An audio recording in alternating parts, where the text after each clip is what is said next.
G3 সুবর্ণ রুই মাছ চাষ করে সফল হয়ে দক্ষিণ চট্টগ্রামের পটিয়া, আনোয়ারা উপজেলা ও স্থানীয়দের কাছে মডেল উদ্যোক্তা হিসেবে পরিচিতি পেয়েছেন মৎস্য খামারি দিদার। এটি স্বাভাবিক রুই মাছের তুলনায় 50 থেকে 55% বেশি বৃদ্ধি পায়।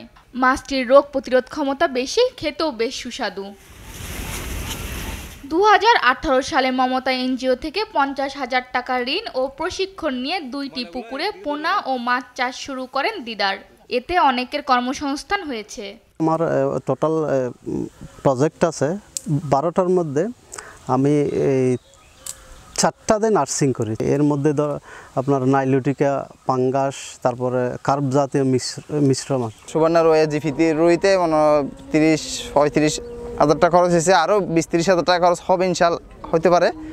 50-60 হাজার টাকা খরচ করলে আমার আঙ্গুলি সাইজ হলে 1.5 মাস বয়সে 3-4 লাখ টাকার ব্যবসা হবে ইনশাল্লাহ।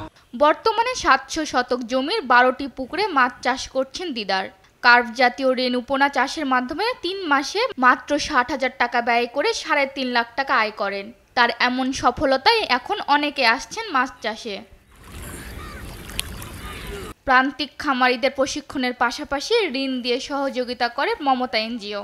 প্রান্তিক পর্যায়ে খামারিদেরকে প্রশিক্ষণ দেয়া, পোনা তাদেরকে ভালো জাতের পোনা সরবরাহ করা হতে শুরু করে আধুনিক পদ্ধতিতে কিভাবে মাছ চাষ করলে দ্রুত এটার বাড়নটা হবে এবং এই মাছ দিয়ে যাতে মৎস্যের চাহিদাটা মেটানো যায় সেটার জন্য কাজ করে আসছে মমতা। উত্তম ব্যবস্থাপনায় মাছ চাষে সব ধরনের সহযোগিতার কথা জানান স্থানীয় মৎস্য কর্মকর্তা।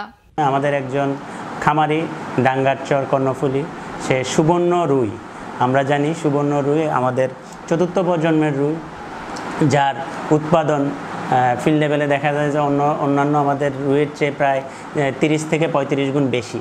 এবং এটা যদি আমরা সম্প্রসারণ করতে পারি আমাদের চাষিরা আরও অধিক লাভবান হবে।